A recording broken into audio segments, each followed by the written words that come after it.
Merci d'être ici. Merci d'avoir séché les cours pour moi. C'est pas bien du tout. Je vais vous amener dans un voyage vers les objets les plus denses de l'univers, c'est-à-dire les étoiles à neutrons. Il s'agit de mon sujet personnel de recherche, donc je vais essayer de vous transmettre un tout petit peu de la fascination et de l'enthousiasme que je ressens sur ce sujet, mais il s'agit aussi d'un sujet de très grande actualité scientifique aujourd'hui, parce que je ne sais pas si vous avez vu, mais il y a à peu près 3 semaines, un communiqué de presse qui a été déposé par la collaboration internationale LIGO. Et ce communiqué de presse, il annonce un événement qui est tout à fait extraordinaire et qui est la première détection de la fusion des 2 étoiles à neutrons. C'est une découverte scientifique de tout premier niveau, et je pense que nous avons tous une chance inouïe à être soit chercheurs, soit étudiants dans un moment où il y a des découvertes de cette envergure, parce que je vais essayer de vous le transmettre, mais on peut voir vraiment la science en marche, l'histoire de la science qui est en marche. Et l'engouement et l'intérêt scientifique pour cet événement, il n'est pas seulement dans la communauté scientifique, où évidemment on parle que de ça depuis quelques mois, mais c'est aussi un enthousiasme qui est transmis à niveau un peu plus général des grands publics, parce que cet événement-là a fait la une quand même de tous les journaux, de façon complètement internationale. Évidemment, bon, la une des journaux, ça dure un jour, l'enthousiasme des scientifiques, ça dure un peu plus de temps. Et la raison pour laquelle cet événement est un événement de toute première envergure, c'est qu'il amène quelques réponses à une des grandes questions de la physique. Et la physique, je pense que vous le savez, avec la philosophie, c'est une des sciences qui pose des grandes questions. Et l'une des grandes questions de la physique est la suivante, c'est quelle est l'origine des éléments qui composent la matière qui nous entoure. C'est une très grande question, et c'est une question qui n'est pas du tout évidente à répondre. Je pense que vous êtes vous avez entendu parler plus ou moins tous de ce qui est le modèle standard de la cosmologie, qui est le modèle du Big Bang. Je ne vais pas vous en parler aujourd'hui, on ne peut pas parler de tout, mais c'est un modèle, c'est une théorie, disons, c'est quelque chose de tout à fait prouvé, qui décrit les premiers instants de vie de l'univers. Et dans le cadre de ce modèle, on décrit aussi l'avènement, la création des premiers éléments, des éléments les plus légers, l'hydrogène, l'hélium, le lithium. Mais dans le cadre de ce modèle, on prédit justement que les choses sont allées tellement vite que seulement les éléments les plus légers ont été produits. Et si on regarde plus globalement les abondances des éléments, là, ici, vous avez les abondances, la quantité, et là, sur cet axe-là, vous avez les éléments qui composent la matière, qui sont classifiés selon leur masse, c'est-à-dire les plus légers par-ci et les plus lourds par-là. Et les petits points noirs, c'est les abondances qui ont été obtenues dans les premiers instants de l'univers. Et donc, l'univers primordial, c'est un univers qui est composé essentiellement d'hydrogène.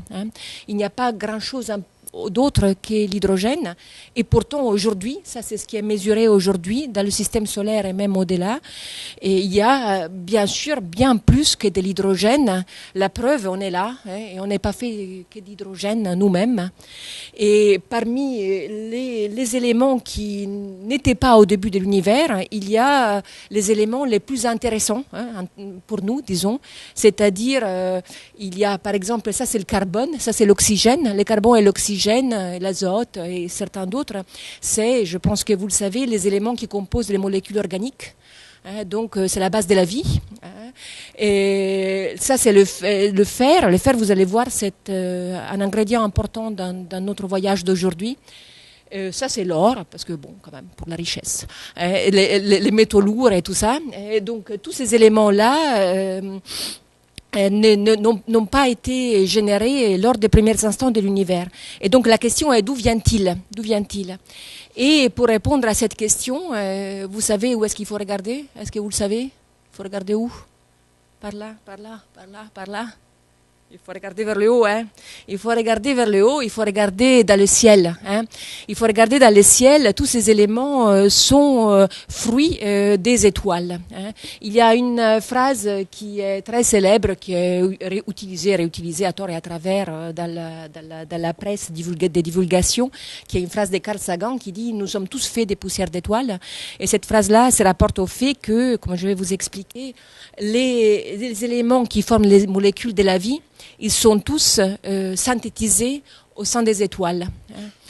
Et suite à la découverte majeure de laquelle j'étais en train de vous parler tantôt, nous pouvons lire sur le journal du CNRS, le jour de la publication de la découverte, que les étoiles à neutrons sont une mine d'or cosmique. Ce qui est une façon un peu imagée de dire que nous pensons que les éléments lourds de l'univers sont produits par ces événements de collision d'étoiles à neutrons. Donc, je vais essayer de vous expliquer tout ça. Je vais essayer de vous expliquer comment les étoiles sont des étoiles dans leurs différentes versions sont responsables de tous les éléments, sauf de l'hydrogène et de l'hélium qui existent dans l'univers. Et pour vous expliquer ça, il faut qu'on parle d'étoiles, mais il faut qu'on parle d'étoiles de façon un peu générale. C'est-à-dire, il ne faut pas qu'on parle d'étoiles statiques, des étoiles qu'on voit dans le ciel.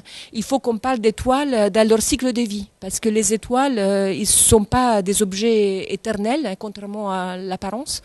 Ils ont un cycle de vie comme l'eau, comme nous, comme tout dans le monde. Elles naissent, elles vivent, elles meurent. Et c'est dans ce cycle de vie, dans les différentes étapes de ce cycle de vie, qui est cachée la clé de la production des éléments. Donc, parlons d'étoiles. Parlons d'étoiles. Qu'est-ce que c'est une étoile? Ça, tout le monde le sait. Hein. Une étoile, c'est un astre, mais pas n'importe lequel, parce qu'il y a des planètes, il y a des météorites, il y a d'autres choses dans le ciel. C'est un astre qui brille de lumière propre, n'est-ce pas? On apprend ça quand on est petit. Donc, les étoiles, c'est des astres qui brillent. La preuve, les astronomes, elles les classifient dans un diagramme selon combien elles brillent. Hein. C'est-à-dire qu'ils mettent par là la luminosité de l'étoile et par-ci, ils mettent la couleur. Hein. Et ça s'appelle le diagramme d'Esprung-Russell et c'est la classification des étoiles. Et vous voyez qu'il y en a un peu de toutes les sortes. Il y en a des bleus, il y en a des rouges. Il y en a d'étoiles qui brillent beaucoup, il y en a d'étoiles qui brillent moins. Le Soleil, il est là. Hein, c'est une étoile tout à fait moyenne. Juste ce qu'il faut, ni trop grande, ni trop petite, ni trop brillante, ni trop sombre. Hein. Et ça, c'est les astronomes, ils classifient, ils sont contents. Hein, c'est comme les zoologues. Les physiciens, ils font autre chose, ils se demandent pourquoi. Et donc, oui, elles brillent. Et la question est pourquoi elles brillent, hein, qu'est-ce qui fait briller les étoiles? Et pour répondre à cette question, on peut garder ce même diagramme-là, mais il faut regarder comment les vraies étoiles se répartissent dans ce diagramme.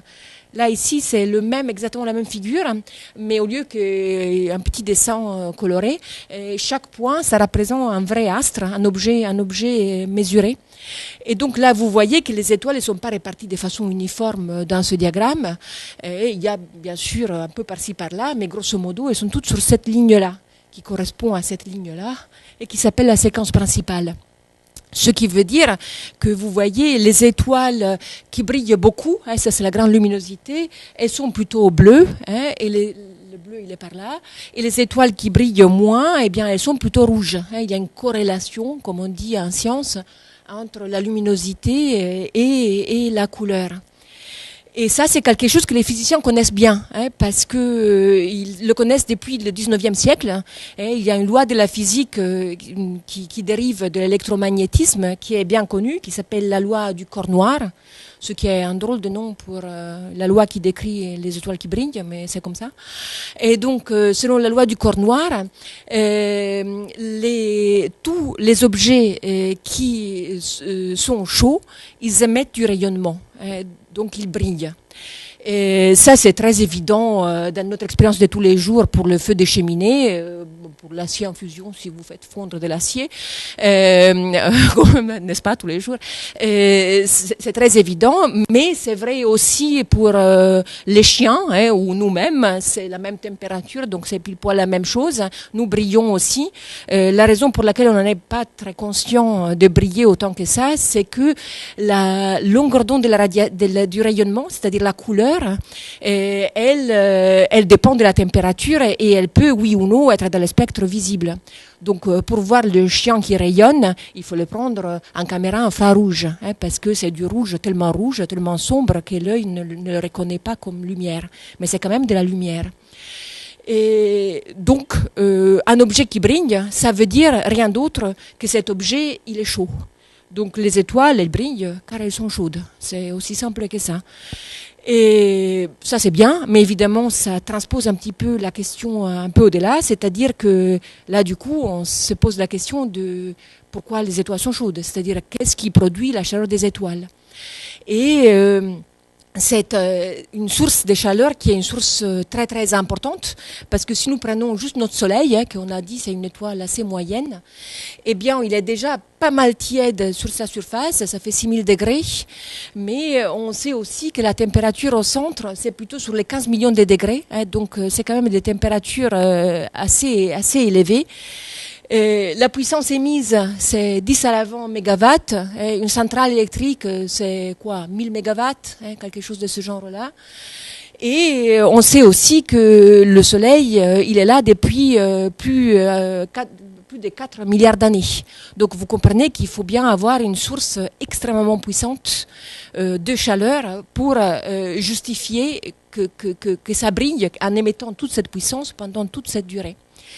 Et donc la question est d'où vient cette énergie, et la réponse c'est qu'il faut changer d'échelle et regarder, au lieu de regarder l'infiniment grand, aller vers la structure de la matière, aller vers l'infiniment petit, aller regarder qu'est-ce qu'il y a au cœur du Soleil, au cœur de la matière. Au cœur du Soleil, il y a des atomes d'hydrogène, c'est une grosse boule d'hydrogène, et au cœur des atomes, il y a le cœur des atomes qui s'appelle le noyau des atomes, le noyau atomique. Et cette source de chaleur, eh bien, elle est stockée dans les noyaux d'atomes. C'est quelque chose qui est contenu dans les noyaux atomiques. Donc, pour comprendre ça, il faut faire un tout petit peu de physique nucléaire. Et les noyaux atomiques, c'est quoi? C'est le centre des atomes. Vous savez que les atomes ont des électrons autour et le cœur des atomes est composé des protons et des neutrons. Et selon le nombre de ces bestioles-là, eh bien, on peut définir différents noyaux. Il y en a à peu près 300 d'espèces stables et dans les laboratoires, nous en avons pour l'instant synthétisé à peu près 3000. Donc il y a plein de bestioles différentes, il faut les classifier comme d'habitude, comme les étoiles. On met tout dans des petites cases avec des abscisses et des ordonnées. Et là, cette fois, on va mettre le nombre de protons par là et le nombre de neutrons par là.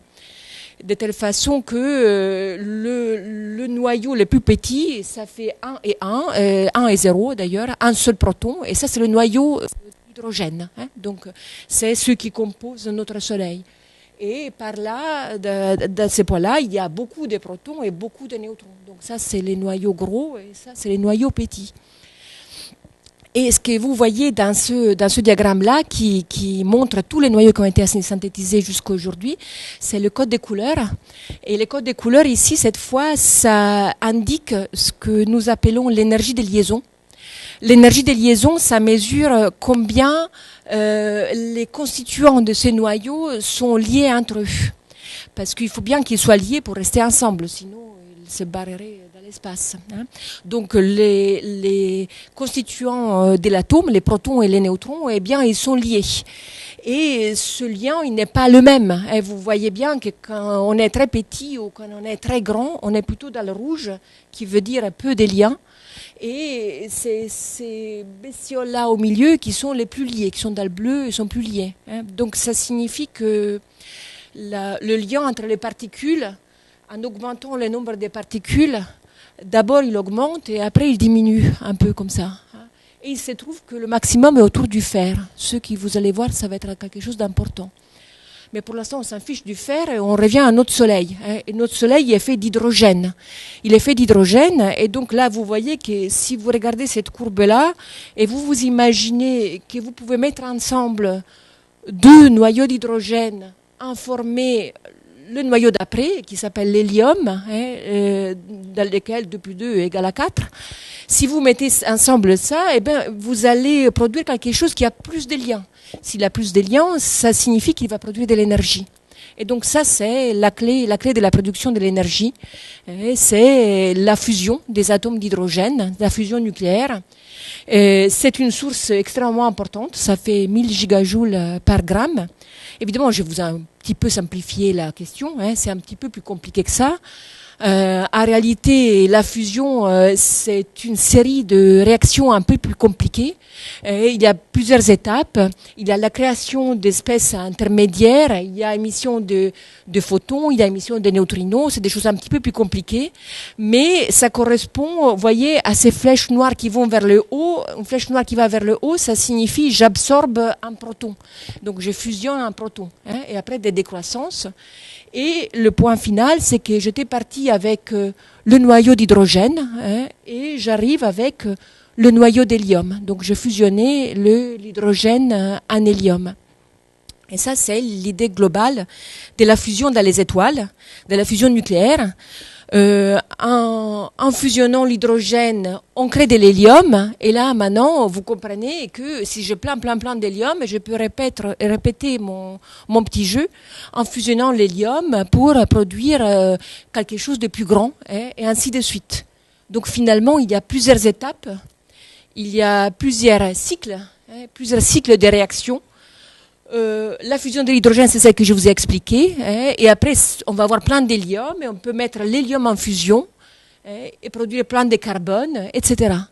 Cette série de cycles de réaction, c'est ce qui produit l'énergie. L'énergie, ça fait la température, ça fait briller les étoiles. Mais vous avez vu qu'en produisant cette énergie, eh bien, on a transformé l'hydrogène en hélium. C'est-à-dire que non seulement on a produit l'énergie qui est rayonnée, mais aussi on a produit des éléments de plus en plus lourds. Et ça, c'est la première partie de l'histoire. C'est-à-dire qu'on peut être quantitatif, évidemment, avec tout ça. On peut calculer les choses bien. Et on va se convaincre que l'intégralité du carbone, de l'oxygène, de l'azote et des éléments qui composent les molécules organiques, eh bien, il est produit par ces mécanismes de fusion au cœur des étoiles.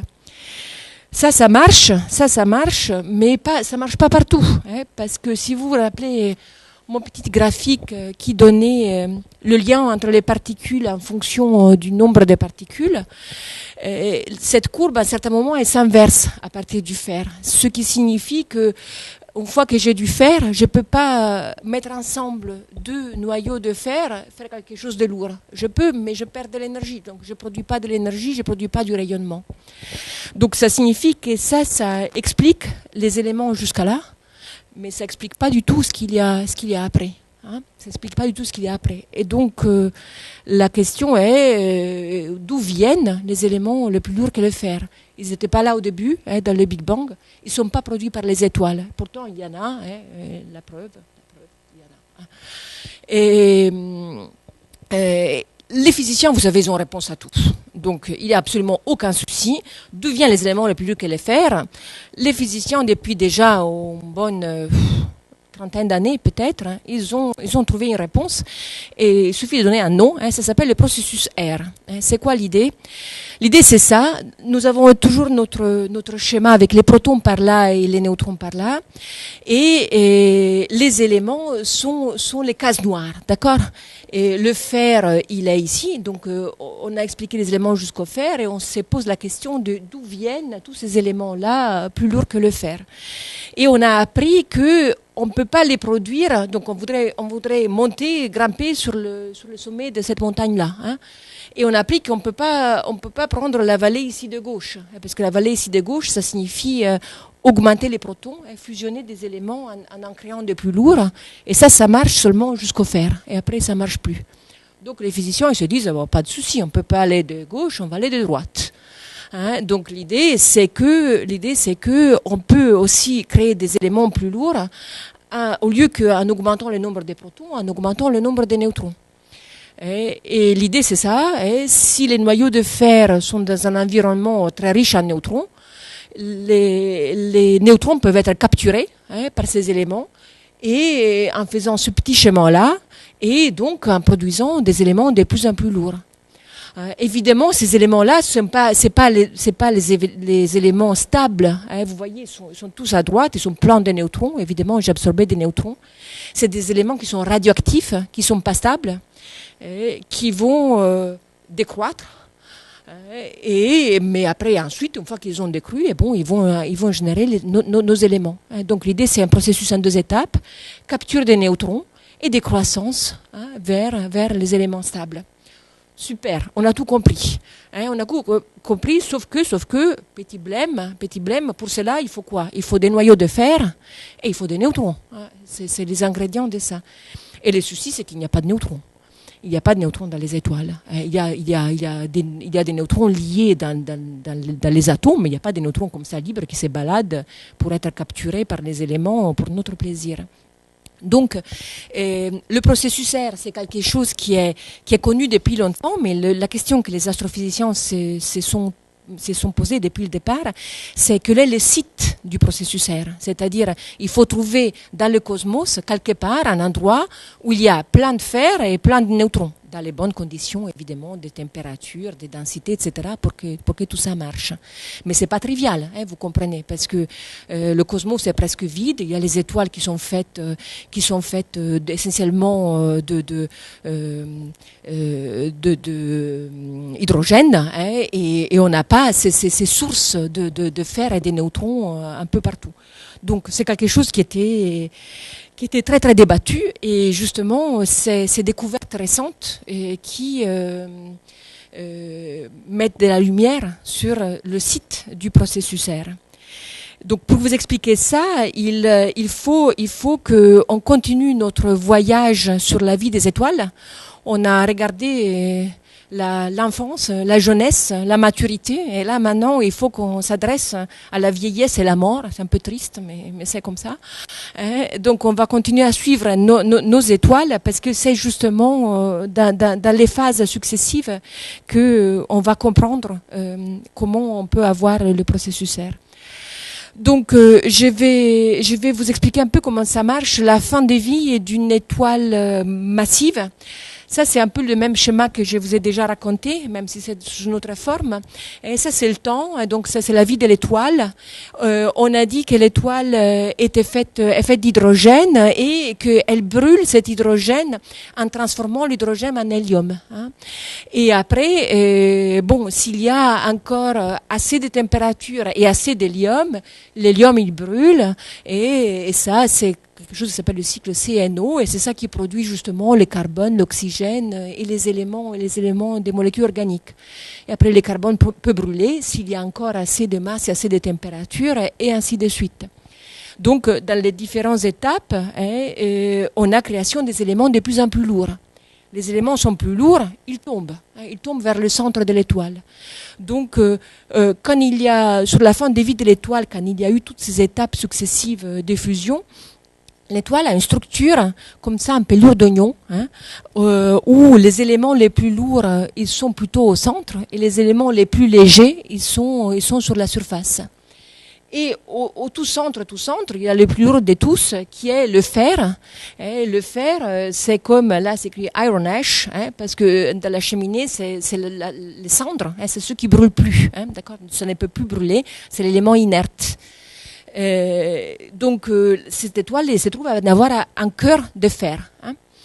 Et le point clé, c'est quoi? Le point clé, c'est que si l'étoile est très massive, c'est-à-dire on peut quantifier, c'est plus que 8 fois la masse du Soleil, on peut calculer.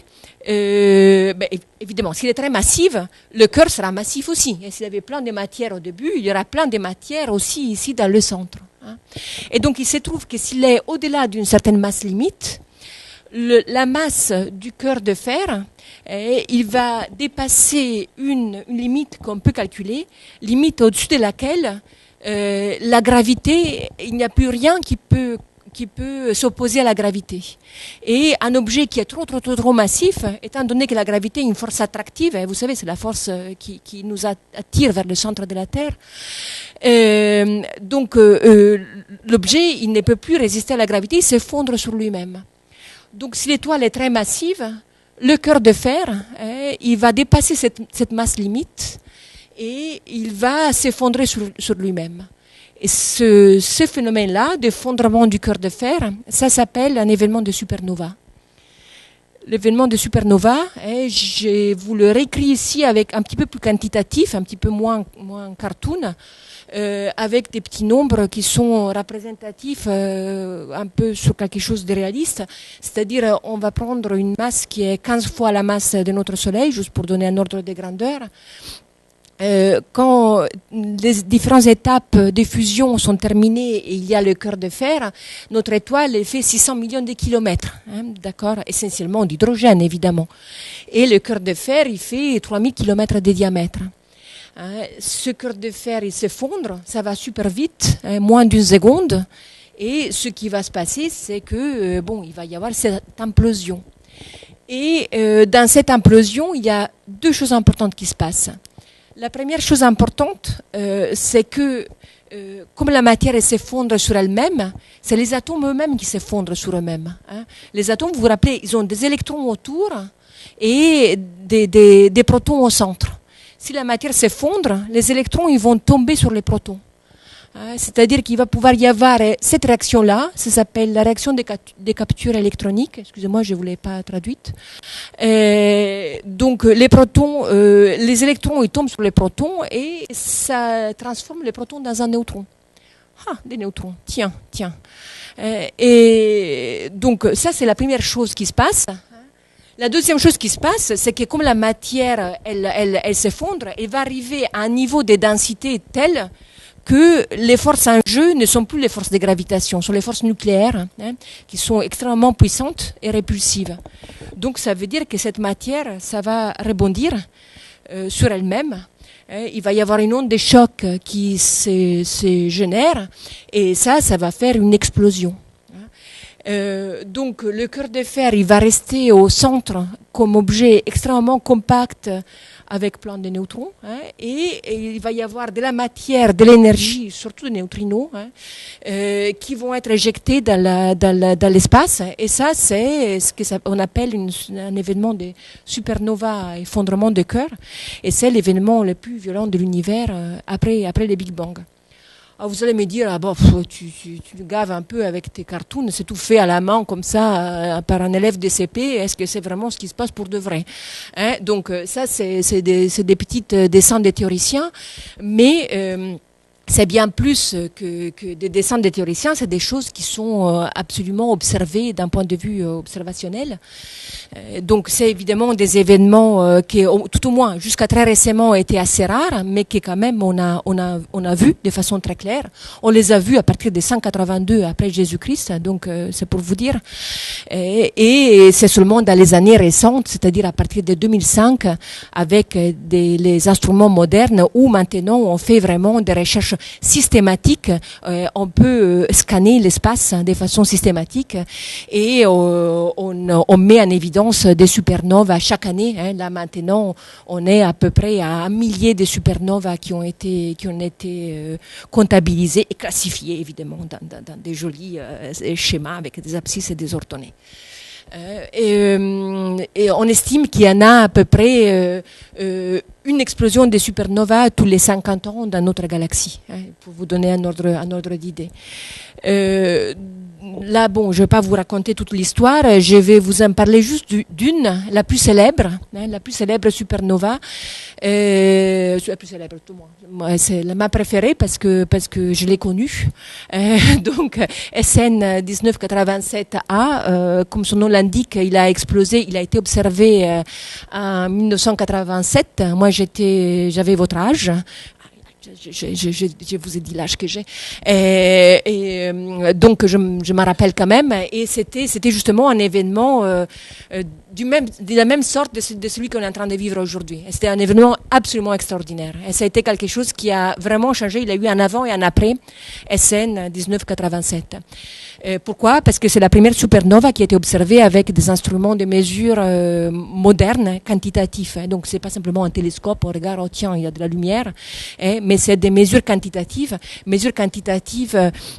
du spectre de lumière quantitative et coïncidence en même temps avec le spectre de neutrinos qui sont des bestioles très difficiles à détecter et qui ont pu être détectés en même temps, ce qui a amené à des découvertes tout à fait majeures, notamment sur les neutrinos justement, mais j'ai pas le temps de vous en parler aujourd'hui. Donc, elle a été découverte en 1987. On a été prévenu un petit peu en retard, parce que l'événement il s'était produit 163 000 années plus tôt, mais on a oublié de nous prévenir. Vous savez ce que ça veut dire? Ça veut dire que la distance de la supernova est 163 000 années-lumière. Donc ça veut dire qu'effectivement l'événement a eu lieu 163 000 années plus tôt. Mais nous, on ne savait pas. On a appris qu'ils étaient tous morts 163 000 années plus tard. Donc ça c'est la photo dans la lumière, dans le spectre lumineux. Et là, les deux photos sont prises à 24 heures de distance. Et donc ça c'est avant et ça c'est après. Mais comme je vous ai dit, c'est une jolie photo, mais ce qui est intéressant, c'est surtout les mesures quantitatives qui ont vraiment pu faire avancer surtout la physique des particules de façon extraordinaire. Je vous en montre une autre, plus récente. 2014, et ça c'est aussi une supernova qui a explosé extragalactique, c'est pas dans notre galaxie, c'est dans la galaxie du Cigare. Ah oui, elle, à 1987, ça c'est le grand nuage de Magellan, la galaxie, qui est une galaxie de notre groupe local, mais c'est pas notre galaxie, donc c'est quand même extragalactique. Ça c'est dans la constellation de la Grande Ourse, c'est la galaxie du Cigare. Là vous voyez, ça c'est la galaxie du Cigare. Et là, vous voyez la photo le 22 avril 2013 et le 26 janvier 2014. Vous voyez que quelqu'un a fait une tache sur la photo. Il y a une petite étoile nouvelle. C'est pas une étoile nouvelle, c'est la supernova qui explose. La photo, elle est moins jolie que la précédente, évidemment, c'est moins joli, mais la photo a été prise par un groupe d'étudiants de l'Université de Londres. Et donc, je vous montre celle-là en particulier pour vous dire, dès qu'on sort, il fait noir, ça tombe bien, il faut sortir ses télescopes, sortez vos télescopes, parce que les découvertes sont à vous. Vous voyez, on peut être très jeune et faire des découvertes extraordinaires. Voilà, donc ça c'est les astronomes, et moi je dis allez découvrir, et moi je fais rien. C'est-à-dire que ça c'est ce qu'ils font les astronomes, effectivement, ils vont chercher les supernovas dans le ciel. Après il y a un autre métier qui est celui de l'astrophysicien, c'est celui du physicien et du théoricien. Donc nous on ne fait pas les observations, nous on cherche à les reproduire sur ordinateur. Donc on fait des simulations de ces événements sur ordinateur. Et donc ça c'est un exemple de ces simulations. C'est des problèmes qui sont assez compliqués d'un point de vue numérique, informatique.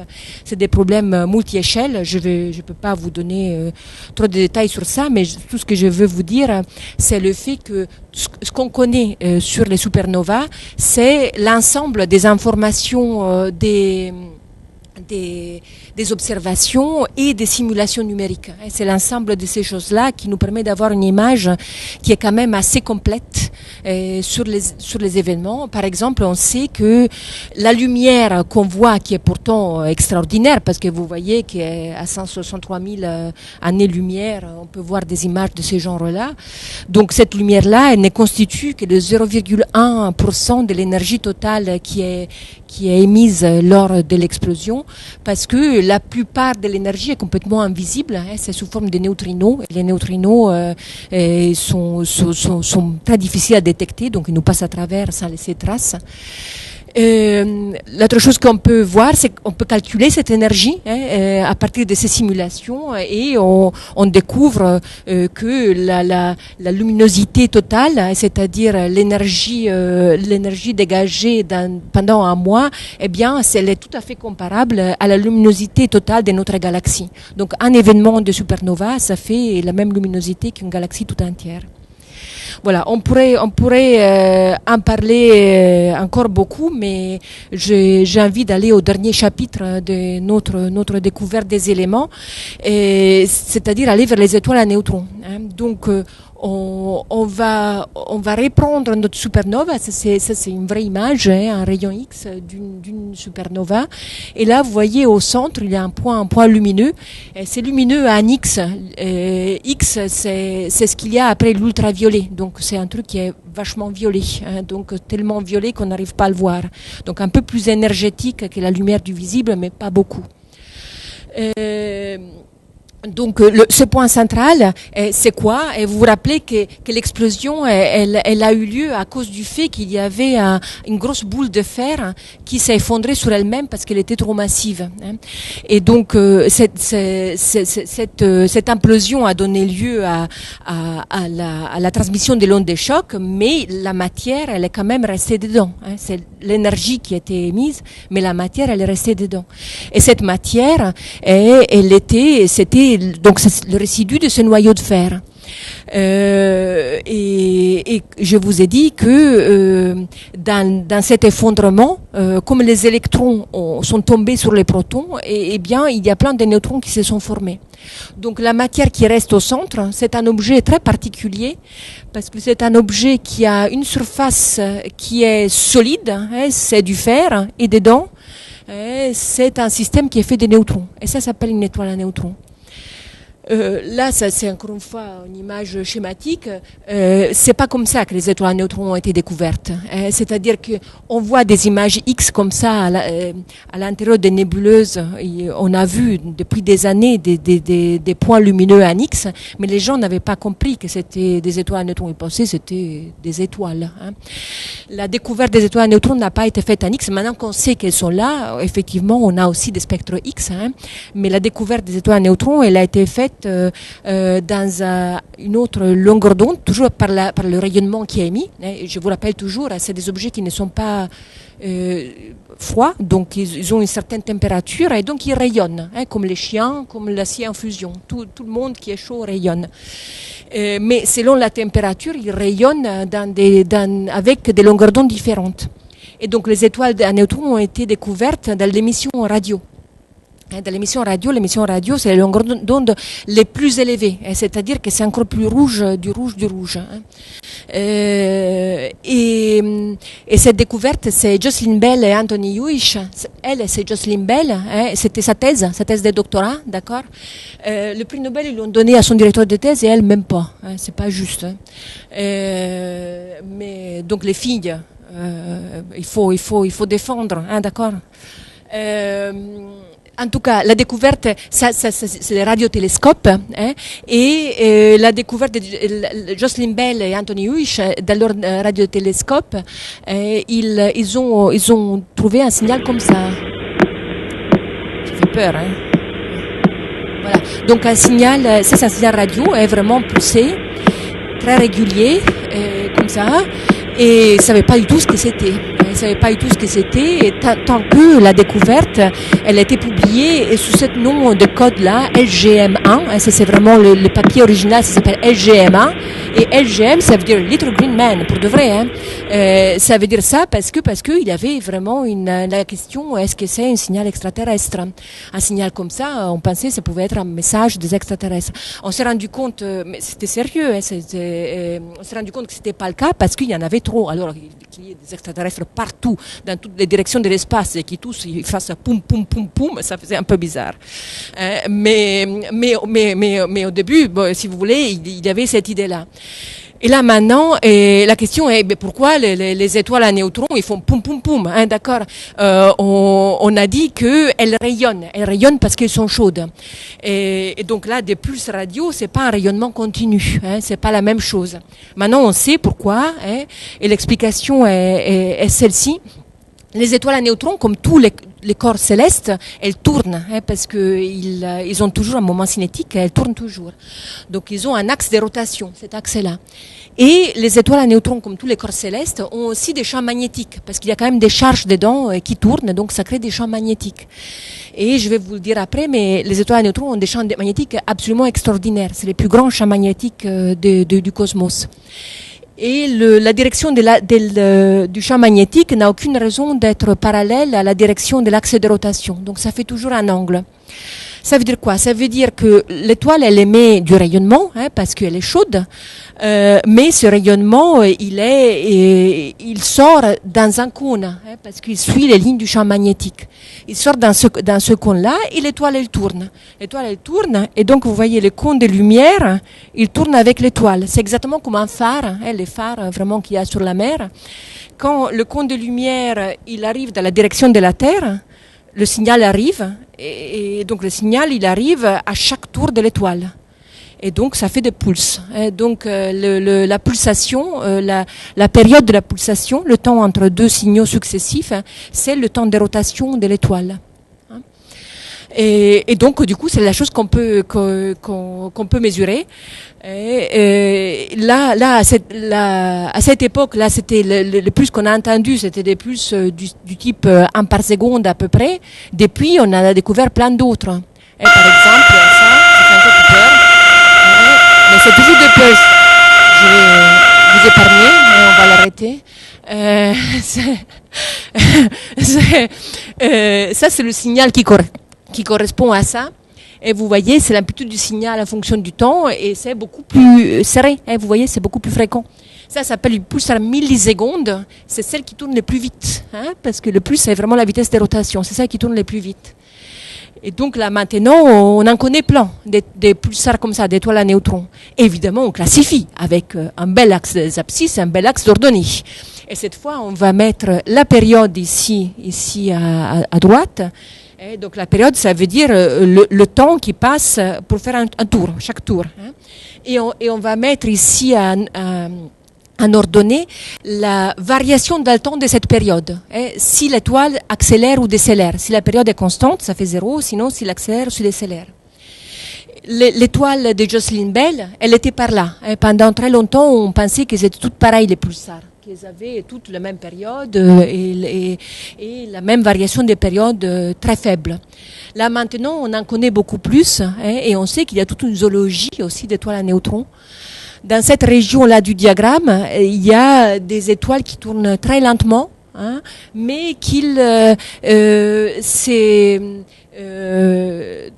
période longue, mais qui ont une variation de leur période qui est très rapide. C'est les étoiles les plus jeunes. Et sont celles aussi qui ont les champs magnétiques les plus importantes. Elles ont même un petit nom, ils s'appellent les magnétars. Elles ont un nom à eux parce que quand elles ont été découvertes, on n'avait pas compris que c'était aussi des étoiles à neutrons, qui étaient simplement un petit peu différentes comme caractéristiques.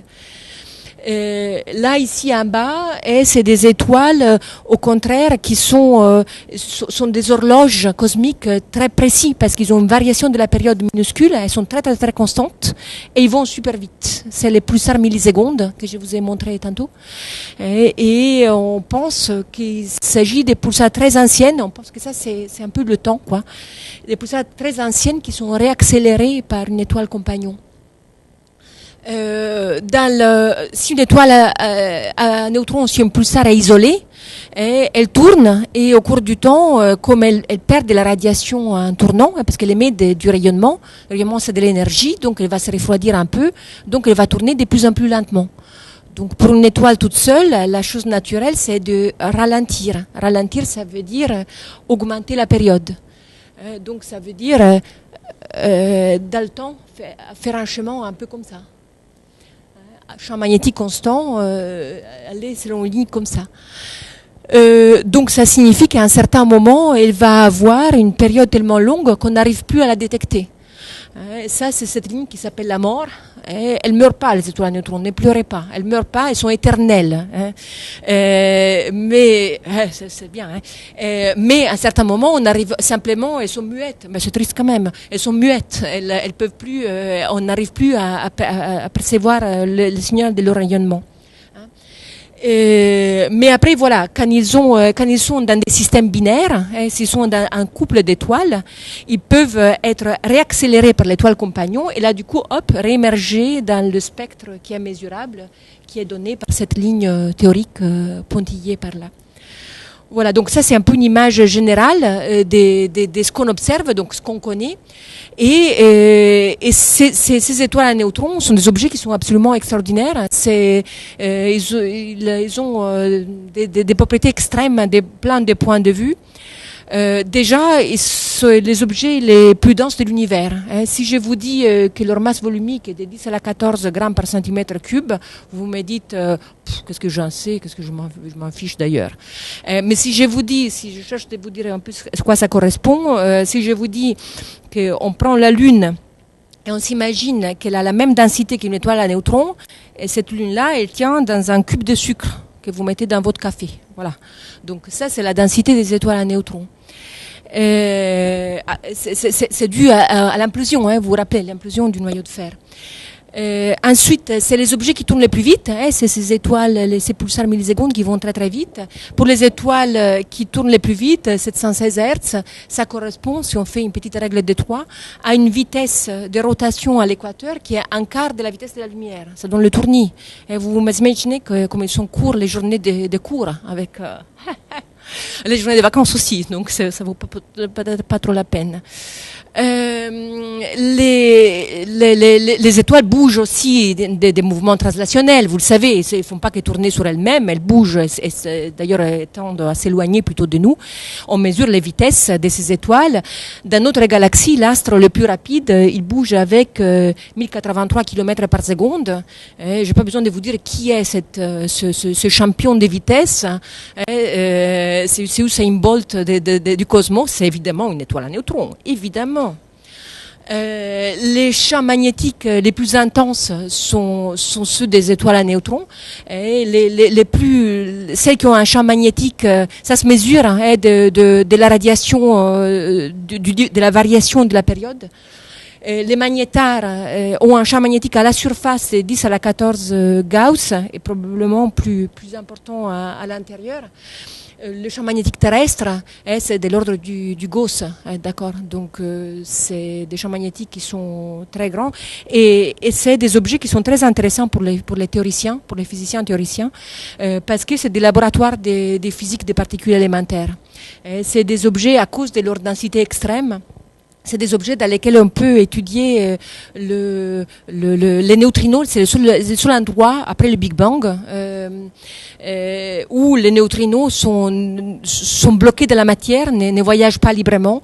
Le seul endroit où les protons et les neutrons eux-mêmes, ils sont cassés de leurs composants élémentaires qui sont les quarks. Et les quarks sont libres. Voilà. Qu'est-ce qu'on sait des étoiles à neutrons d'un point de vue observationnel? On connaît les périodes que je vous ai montrées, et à partir du rayonnement aussi qu'elles émettent, on peut mesurer les masses. Donc il y a un certain nombre de mesures des masses. La masse typique, vous voyez, l'ordre de grandeur, c'est la masse du Soleil. C'est des objets qui ont à peu près la masse du Soleil, même s'il y a des variations. Et les mesures des masses sont presque tout le temps connues dans les cas où les étoiles se trouvent dans des systèmes binaires. Et vous savez que notre Soleil, il est tout seul, le pauvre, il est single, mais en général, les étoiles sont souvent dans des systèmes binaires. Ça dépend un peu de la masse des étoiles, mais il y a beaucoup d'étoiles qui sont dans des systèmes binaires. Et pour les étoiles à neutrons, c'est pareil. On estime que la plupart soient isolées, mais du style 5%, quelque chose comme ça, sont dans des systèmes binaires, et c'est celle qu'on connaît le mieux parce que c'est à partir des effets qui est sur l'autre étoile du système qu'on peut déduire des choses comme la masse et quelquefois les rayons et tout ça. Mais vous voyez, c'est pas beaucoup ce qu'on connaît. On connaît la masse, on connaît la période, et le reste est plutôt l'apanage des théoriciens. Donc, du coup, on revient sur des cartoons des CP, d'accord. C'est des modèles théoriques. Donc, comme je vous ai dit, on pense qu'ils ont une croûte solide, essentiellement faite de fer. À l'extérieur de cette croûte, ils ont une atmosphère qui est celle qui est la plus sondée par le rayonnement qu'ils émettent. Tout au moins, c'est la seule chose qu'on connaissait jusqu'à il y a quelques semaines, parce que justement, c'est ça les grandes découvertes. Le cœur, il est composé tout au moins dans la partie plus extérieure des neutrons. Il y a un très grand débat sur qu'est-ce qu'il y a au centre, s'il y a des quarks déconfinés ou pas et tout ça. On sait que c'est de la matière supraconductrice, c'est un supraconducteur un peu particulier, et on peut faire des simulations théoriques de ces systèmes-là. Je ne vais pas vous raconter tout, on n'a pas le temps, mais je vais vous raconter quelque chose sur les simulations des systèmes binaires, justement, parce que c'est ça qui est le plus intéressant dans le contexte d'aujourd'hui. Donc, on peut dans les modèles théoriques, regarder comment il se comporte un système binaire d'étoiles à neutrons. Et là, je vous fais voir un petit film. Et ça, c'est très intéressant parce que pourquoi il veut pas? Voilà. Donc, les systèmes binaires ne sont jamais stables en théorie de la gravité générale. Et en théorie de la gravité newtonienne, on peut, c'est les questions de Kepler, vous savez, c'est une solution stationnaire, ça veut dire qu'il reste comme ça tout le temps. Mais en gravité générale, ça c'est pas vrai. Pourquoi? Parce que des corps qui tournent, ils ont un champ gravitationnel qui est modifié dans le temps, et chaque fois qu'il y a une variation dans le temps d'un champ gravitationnel, eh bien ceci produit des ondes gravitationnelles, exactement comme des charges accélérées produisent des ondes électromagnétiques. Et les ondes gravitationnelles, elles enlèvent de l'énergie. Donc si elles enlèvent de l'énergie, ça veut dire que il y a moins de force centrifuge, et donc les corps ils s'approchent entre eux. Et en s'approchant entre eux, vous avez vu, d'abord ils accrétent de la matière l'un de l'autre, et après, si c'est deux gros objets comme deux étoiles à neutrons, et bon, ils vont fusionner carrément entre eux. Ça dépend de la masse initiale. Si la masse initiale est relativement petite, ça va faire juste une étoile à neutrons plus massive. Si la masse initiale des deux étoiles à neutrons est au-delà d'une certaine masse limite, eh bien, ça va collapser vers un trou noir. Mais l'idée, c'est toujours celle-là, c'est-à-dire que elles vont être accélérées l'une vers l'autre, leur distance va diminuer et elles vont se fusionner. Ça, c'est une conséquence de la relativité générale. Et donc, à partir de ces simulations, on peut prévoir tous les signaux qui peuvent être émis lors d'un événement de ce genre-là. Et les signaux sont les suivants, je vais vous les lister tous. Donc le premier, c'est celui qui est à l'origine du phénomène lui-même des fusions, c'est-à-dire l'onde gravitationnelle. Dans la théorie de la relativité générale, la gravité, c'est une déformation de l'espace-temps. Des corps en gravité qui tournent, ils vont modifier cette déformation, ils vont créer des ondes sur la surface de l'espace-temps, qui sont des ondes gravitationnelles. Ces ondes-là ont une forme caractéristique pour un événement de collision qui est reporté ici, c'est-à-dire là dans cette phase simplement de rotation l'un sur l'autre, c'est une forme périodique d'onde comme ça, comme une onde sonore. Et après, là vous voyez, la fréquence va s'accélérer et ça va aller de plus en plus vite quand elles tombent l'une sur l'autre. Et après, quand le système restaure sa symétrie sphérique, il faut que ça soit pas sphérique pour que ça marche. Il n'y a plus d'onde gravitationnelle. Donc ça, c'est la première prédiction. Il doit y avoir une onde gravitationnelle qui est émise. C'est pas évident du tout à mesurer ça parce que c'est l'amplitude de cette onde. Ça strain, ça veut dire la variation relative des distances. L'onde gravitationnelle, elle modifie l'espace-temps, donc elle modifie l'espace. Et ça, c'est de combien cet espace est modifié. Donc la variation d'une longueur. Ça veut dire que si une onde gravitationnelle, comme c'est produite par un événement de ce genre-là, passe à travers la Terre, et le diamètre de la Terre, il va varier de l'épaisseur d'un atome.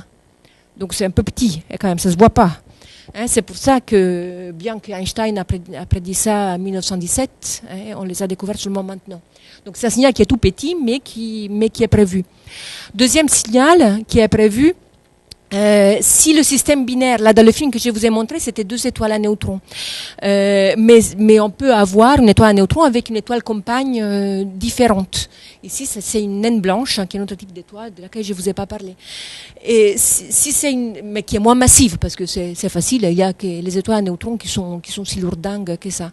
Donc, si l'étoile compagne est moins massive, dans la phase de rotation, c'est asymétrique, vous voyez, et c'est elle qui perd, et c'est elle qui gagne, hein, elle va cannibaliser la petite étoile. Donc il va y avoir de la matière qui a accrété vers l'étoile à neutrons. Et comme la naine blanche, elle est faite essentiellement d'hydrogène, c'est de l'hydrogène qui flue. L'hydrogène, c'est des charges positives, et donc ça émet du rayonnement, des rayonnements X. Et donc, comme c'est quelque chose qui va très vite, ça émet un burst, un sursaut des rayonnements X.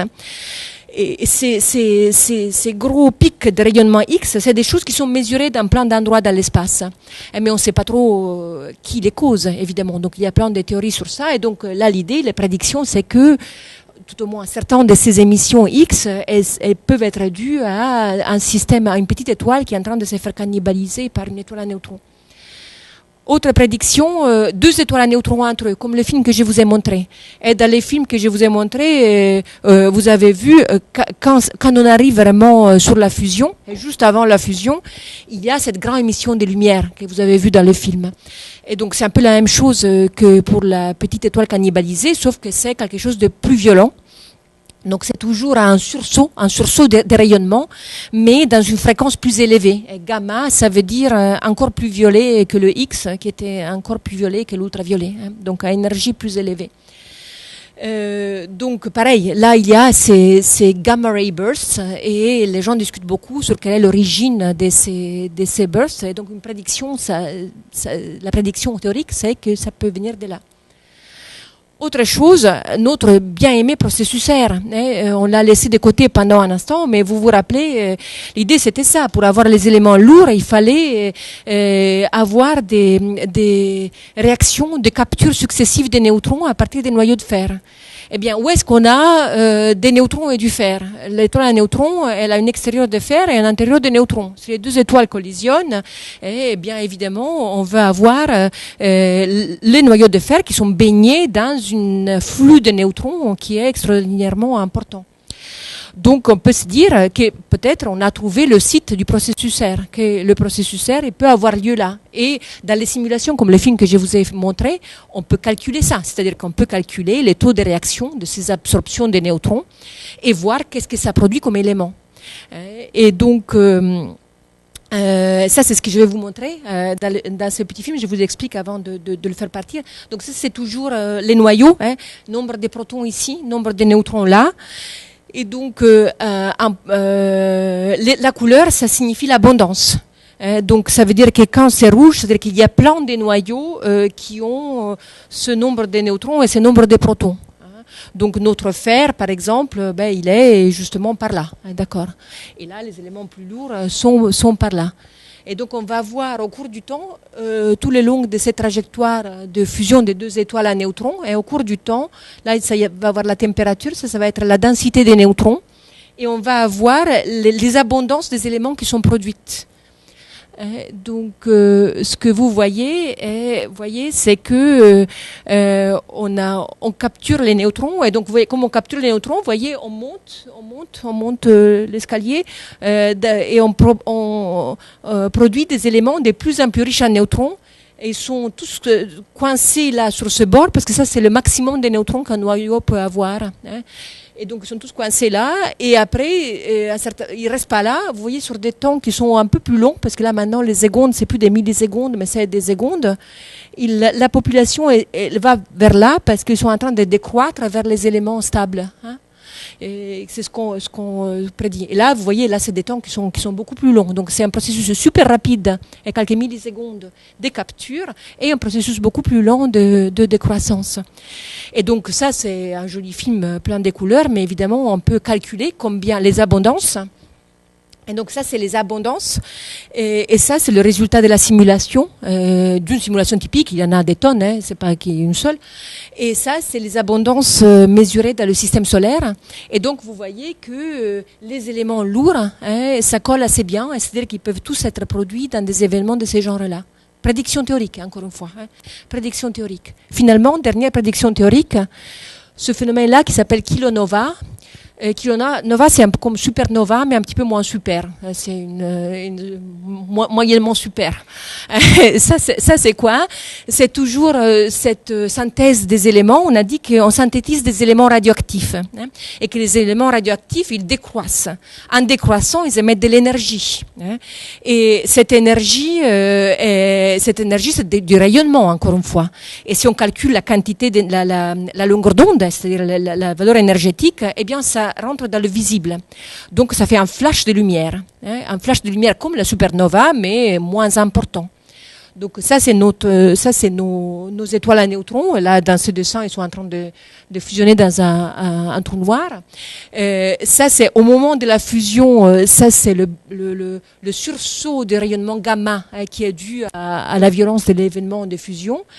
Et après, s'il y a le processus R qui a lieu, il y a les éléments qui sont formés ici, et rapidement, mais dans un temps plus long, ils décroissent et donc ils émettent du rayonnement des lumières. Et ça s'appelle la kilonova.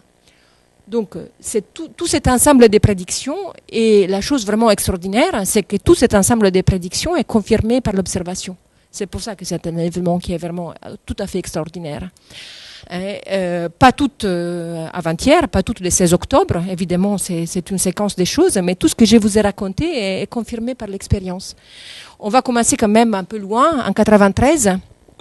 En 93, même si elle était très médiatisée, la découverte des ondes gravitationnelles de 2015, la première découverte d'ondes gravitationnelles, elle date quand même de 93, et elle était faite justement par le biais des étoiles à neutrons. C'était une observation de Russell Hulse et Joseph Taylor, qui, vous voyez, s'ils se marrent bien d'avoir reçu le prix Nobel. Ça, c'est au parti, à la fête de la cérémonie.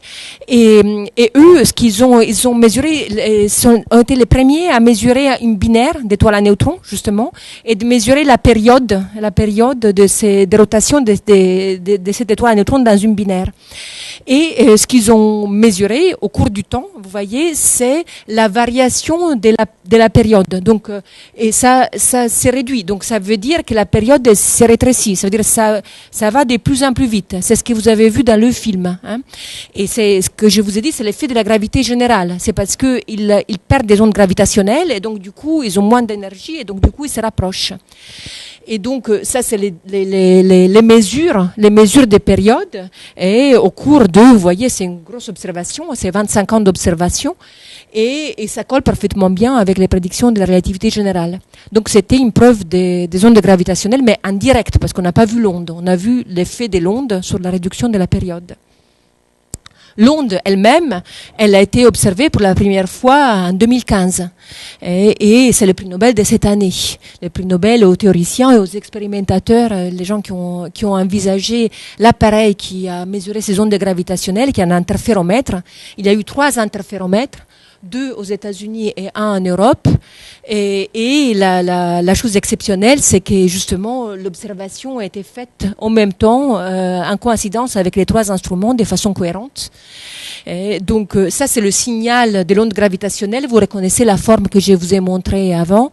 Là, c'était pas 2 étoiles à neutrons, c'était 2 trous noirs, hein, dans cette observation-là. Mais la dynamique, elle est la même. C'est juste l'intensité qui est un petit peu différente. Et ça, c'est la fréquence au cours du temps. Donc, vous voyez, ça s'accélère, donc ça veut dire que la fréquence augmente. Donc, quand la fréquence, elle monte comme ça signifie qu'elles sont en train de fusionner l'une avec l'autre. Et donc, vous voyez que les 3 signaux sont parfaitement compatibles l'un avec l'autre. Et ça, c'est la découverte directe des ondes gravitationnelles, qui est un exploit technologique tout à fait extraordinaire. Et après, finalement, dernière chose, c'est l'annonce du 16 octobre de cette année et la première observation d'une fusion, mais cette fois pas des deux trous noirs comme dans le truc d'avant, mais des deux étoiles à neutrons. Et c'est le truc avec lequel j'ai commencé à vous expliquer. Et donc là qu'est-ce qu'on a observé? On a observé l'onde gravitationnelle, et là, vous voyez, dans l'espace seulement des 2 ans, les mesures sont devenues déjà beaucoup plus propres et beaucoup plus belles. Ça, c'est les 3 interféromètres. Et celui-là, c'est la photo vraiment de l'objet, c'est Virgo à Pise. Hein. Et ça, c'est la fréquence en fonction du temps. Et c'est Livingston qui a un signal vraiment extrêmement beau. Et là c'est le moment de la fusion. Virgo, vous voyez, l'Européen, il n'a vu rien. La sensitivité de l'instrument n'était pas suffisante pour voir le signal, mais c'était quand même très important pour avoir la coïncidence, parce que c'était la coïncidence entre les 3 signaux qui a permis de faire une triangulation, qui a permis d'identifier l'endroit dans le ciel dans lequel il venait l'événement, vous voyez. Et là, avec LIGO tout seul, les 2 instruments américains, on ne savait pas si c'était par ici ou par là. Et c'est grâce à la triangulation avec Virgo qu'on a pu savoir que l'événement s'est passé ici dans le ciel. Et donc, du coup, comme on savait qu'il s'est passé ici dans le ciel, on a repéré qu'est-ce qu'il pouvait y avoir là. Et bon, il y avait une galaxie dans la main de l'Hydre qui s'appelle NGC 4993. 130 millions d'années-lumière, quand même, pas vraiment la porte d'à côté. Et comme on savait exactement que c'était là que ça se passait, là, du coup, ils ont pu donner l'information à tous les autres instruments de rayonnement sur des longueurs d'onde différentes qui existent dans le monde, à niveau complètement mondial, parce que c'est toute une collaboration internationale. Et donc, les 2 télescopes spatiaux, Fermi, c'est le télescope spatial de la NASA, Intégral, c'est un truc à peu près semblable des LESA européens. Hop, ils sont pointés au bon endroit. Et eux, ils détectent le rayonnement gamma, ce sursaut qui est émis au moment de la fusion. Et ils ont donné le signal à tout le monde. Et donc, tous les télescopes terrestres qui détectent les X, la lumière, le radio et tout ça, les radiotélescopes, les télescopes de lumière, ils ont tous pointé au bon endroit. Et là, par exemple, c'est un exemple de mesure en optique, en lumière. Ça, c'est la galaxie NGC 4993, 20 jours avant l'événement. Et ça, c'est 10 heures après l'événement. Et l'événement, c'est lui. Donc ça, c'est la fusion des 2 étoiles à neutrons. Là, c'est plus en détail cette chose-là, parce que je trouve que c'est vraiment extraordinaire, cette coïncidence de tous les instruments. Là, vous voyez, ça, c'est tous les signaux en coïncidence. Ça, c'est les ondes gravitationnelles, les gamma, les X, les ultraviolets, l'optique, l'infrarouge et le radio, en fonction du temps. Et donc, au tout début, c'est l'onde gravitationnelle, parce que celle-là, elle est avant l'événement de fusion. Donc, c'est ce signal-là, il est reporté ici, et c'est quelques secondes, à peu près 1 minute avant la fusion. Ensuite, ici, là, c'est-à-dire à peu près 0, à l'instant de la fusion, c'est l'image en gamma, c'est le sursaut gamma. Vous voyez, c'est exactement la prédiction qui était, et vous voyez, celui en Fermi et celui en intégral, ils sont compatibles. Comme d'habitude, les Américains sont plus forts, celui de Fermi, il est plus beau. Mais bon, en tout cas, les 2 sont compatibles.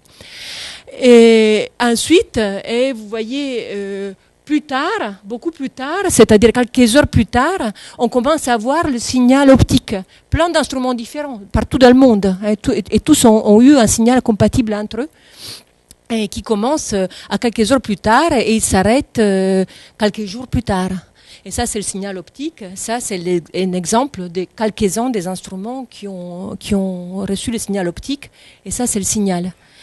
Et après, plus tard encore, c'est le signal en radio, le signal en X, et ils sont tous compatibles entre eux.